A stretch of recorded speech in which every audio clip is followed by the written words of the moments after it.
भक्तों ओम नमः शिवाय, श्री शिवाय नमस्तुभ्यं, जय श्री महाकाल। जी हाँ भक्तों, क्या आपका भी जो बच्चा है उसका जो मन है वो पढ़ाई में बिल्कुल भी नहीं लगता। आप लोग बहुत ज़्यादा परेशान हो उसकी पढ़ाई के लिए कि आखिरकार हमारा जो बच्चा है उसका जो मन है वो पढ़ाई में क्यों नहीं लगता। जब भी आप उसको पढ़ाने के लिए बैठाते हो और कुछ करने के लिए बोलोगे कि तो वो इधर उधर के कामों में लग जाता है, लेकिन पढ़ता बिल्कुल भी नहीं है। आपके भी समझ से बाहर है कि आखिरकार हमारा जो बच्चा है वो पढ़ता क्यों नहीं, उसका जो मन है वो पढ़ाई की ओर लगता क्यों नहीं है। तो आज का ये वीडियो मात्र और मात्र आपके लिए है। क्या करना है, कैसे करना है, पूरा आपको समझाने वाला हूँ, तो बस उपाय ध्यान से सुन के अच्छे से करिएगा ज़रूर।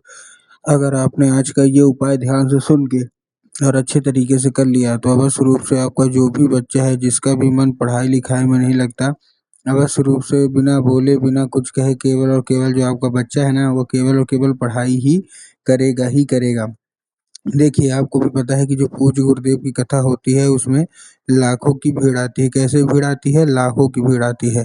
और जब गुरुदेव की कथा में लाखों की भीड़ आती है तो वहाँ ज़्यादातर जो भक्त होते हैं वो क्या करते हैं, पत्र के द्वारा अपनी मनोकामना गुरुदेव तक पहुँचाते हैं।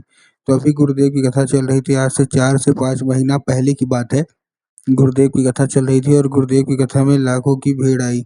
अब जब गुरुदेव की कथा में लाखों की भीड़ आई तो वहाँ ज़्यादातर जो भक्त थे उन्होंने क्या किया, पत्र के द्वारा अपनी मनोकामना गुरुदेव तक पहुँचाई। अब जब गुरुदेव के पास पत्र पहुँचा और गुरुदेव ने पत्र पढ़ा तो वहाँ गुरुदेव ने देखा कि ज़्यादातर जो भक्त हैं उनकी क्या है, केवल और केवल एक ही मनोकामना है। क्या मनोकामना है? कि गुरुदेव, हमारा जो बच्चा है उसका जो मन है वो पढ़ाई में बिल्कुल भी नहीं लगता। हम लोग बहुत ज़्यादा परेशान हैं उसकी पढ़ाई के लिए, कृपया करके कोई उपाय बता दें ताकि हमारा जो बच्चा है वो बिना कुछ बोले बिना कुछ कहे केवल और केवल पढ़ाई ही करे। हमने उसके पीछे क्या कुछ नहीं किया, बहुत अच्छी उसको स्कूल में डाल के रखा है, बहुत अच्छा उसको कोचिंग ट्यूशन दे रहे हैं, हर एक तरह की सुख सुविधा दे रहे हैं, लेकिन फिर भी हमारा जो बच्चा है ना उसका जो मन है वो बिल्कुल भी मतलब पढ़ाई में नहीं लगता। कृपया करके कोई उपाय बता दें। जब गुरुदेव ने ये देखा तब गुरुदेव ने 2 से 3 उपाय बताए और कहा केवल और केवल ये उपाय कर लेना, तुम्हारा जो भी बच्चा है जिसका भी मन नहीं लगता पढ़ाई में, अवश्य रूप से उसका जो मन है ना वो पढ़ाई की ओर लगेगा ही लगेगा। अब जब गुरुदेव ने उपाय बताया तो लोगों ने जा जाके इस उपाय को घर में करना शुरू कर दिया। अब जैसे ही लोगों ने जा के इस उपाय को घर में करना शुरू कर दिया, वही लोग गुरुदेव की कथा में मात्र 1 से डेढ़ महीने के बाद वापस आए। अब जब वही लोग गुरुदेव की कथा में वापस आए तो उन्होंने क्या किया, एक बार फिर से गुरुदेव को पत्र लिखा।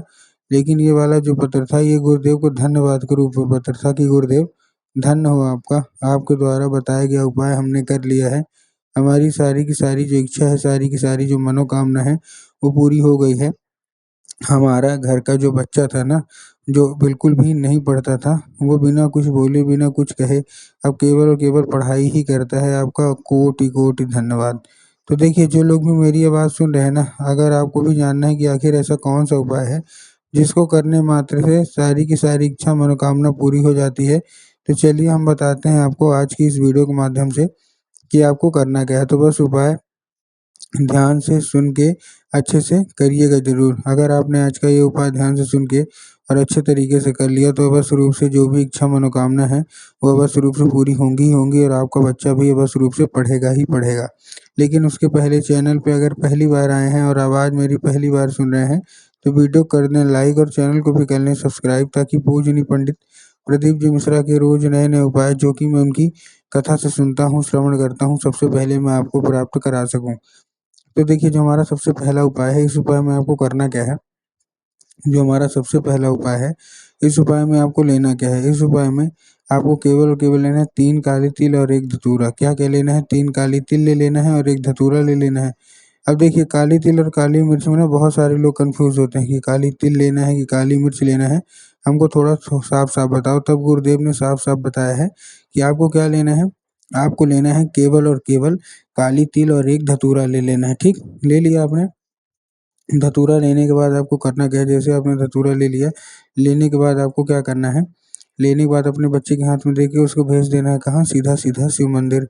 अब जैसे ही आपका बच्चा शिव मंदिर पहुँचेगा, शिव मंदिर पहुँचने के बाद उसको क्या बोलना है कि दक्षिण दिशा में खड़ा हो जाए और उत्तर की ओर अपना चेहरा कर ले। अब देखिए, दक्षिण और उत्तर में भी बहुत सारे लोग कन्फ्यूज़ होते हैं कि दक्षिण क्या है, उत्तर क्या है, हमको थोड़ा साफ-साफ बताओ। तब गुरुदेव ने साफ-साफ बताया है कि आप जिस भी शिव मंदिर जा रहे हो ना, उस शिव मंदिर का जिधर साइड जलाधारी होगा, आपको अपना चेहरा उधर साइड करके खड़े हो जाना है, ठीक? खड़े हो गए, खड़े होने के बाद आपको एक नाम लेके, यही वाला कौन-सा महादेव का जो सुंदर सा नाम है, श्रम्भेश्वर महादेव। तो आपको करना क्या है, आपको श्रम्भेश्वर महादेव का नाम लेके उन्हीं का स्मरण करके आपको चुपचाप क्या कर देना है, बाबा भोलेनाथ के ऊपर अर्पित कर देना है बस। पूज्य गुरुदेव कहते हैं कि अगर आपने बाबा भोलेनाथ का ये उपाय कर लिया, तो बस रूप से जो कोई भी इच्छा, जो कोई भी मनोकामना है ना, सारी की सारी इच्छा, सारी की सारी मनोकामना बस रूप से पूरी होंगी ही होंगी, ठीक? ये था कौन-सा? ये था हमारा पहला उपाय। अब हम चलते हैं अपने दूसरे उपाय की ओर। अब देखिए, जो हमारा दूसरा उपाय है, इस उपाय में आपको करना क्या है? जो हमारा दूसरा उपाय है, इस उपाय में आपको लेना क्या है? इस उपाय में आपको केवल और केवल लेना है एक लाल फूल, ठीक? जितनी भी माताएँ हैं उनको ये उपाय करना है, और आपको क्या करना है, एक लाल फूल लेना है, ठीक? लाल फूल ले लिया आपने, अब लाल फूल लेने के बाद आपको करना क्या है, अब जैसे आपने लाल फूल लिया, लाल फूल लेने के बाद आपके घर में इस उपाय को करने के लिए माता सरस्वती की फ़ोटो होना अति अनिवार्य है, ठीक? अगर आपके घर में माता सरस्वती की फ़ोटो है तब तो अच्छी बात है, लेकिन अगर आपके घर में माता सरस्वती की फ़ोटो नहीं है, तो आपको बाज़ार जाना है और माता सरस्वती की फ़ोटो लाना है और अपने घर में उनको स्थान देना है, ठीक? स्थान दे दिया, स्थान देने के बाद आपको करना क्या है, जैसे आपने स्थान दे दिया, स्थान देने के बाद आपको शाम के वक़्त, जब भी आपके घर में पूजा-पाठ होती है ना, तो आपको शाम के वक़्त वो लाल फूल उनको अर्पित करके उनसे औषधि के रूप में माँगना है कि माता कृपया करके हमको इसको औषधि के रूप में प्रदान करिए, हमारा जो बच्चा है उसका जो मन है पढ़ाई में बिल्कुल भी नहीं लगता। अब क्या होगा, अब वो औषधि का रूप ले लेगा। तो बस आपको करना क्या है, उसी रात जब आपका बच्चा अच्छे तरीके से खाना-पीना खा के अच्छे से सो जाए, तो आपको वही लाल फूल उठाना है और अपने बच्चे के माथे पे 2 से 3 बार उसको फेर देना है। पूज्य गुरुदेव कहते हैं कि उस फूल के ज़रिए स्वयं माता जो सरस्वती हैं, वो उसके दिमाग में प्रवेश कर जाती हैं, ठीक? ये था कौन-सा? ये था हमारा दूसरा उपाय। अब हम चलते हैं अपने तीसरे और आखिरी उपाय की ओर। अब देखिए, जो हमारा तीसरा और आखिरी उपाय है, इस उपाय में आपको करना क्या है?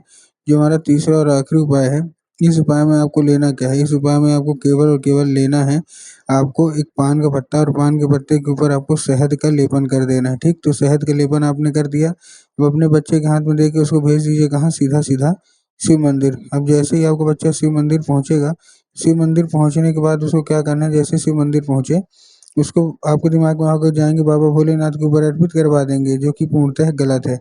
आपको बाबा भोलेनाथ के ऊपर अर्पित नहीं करवाना है, आपको माता शोक सुंदरी के ऊपर अर्पित करवाना है, जिनकी जगह कहाँ होती है बहुत सारे लोगों को नहीं पता, इसलिए गुरुदेव ने बताया है कि बिल्कुल जलाधारी के बीचों-बीच उनकी जगह होती है, तो बस आपको चुपचाप वहीं अर्पित कर देना है बस। पूज्य गुरुदेव कहते हैं ज़्यादा से ज़्यादा 1 महीने, 1.5 महीना लगेगा, आपका बच्चा बस रूप से पढ़ाई की ओर आकर्षित होगा ही होगा।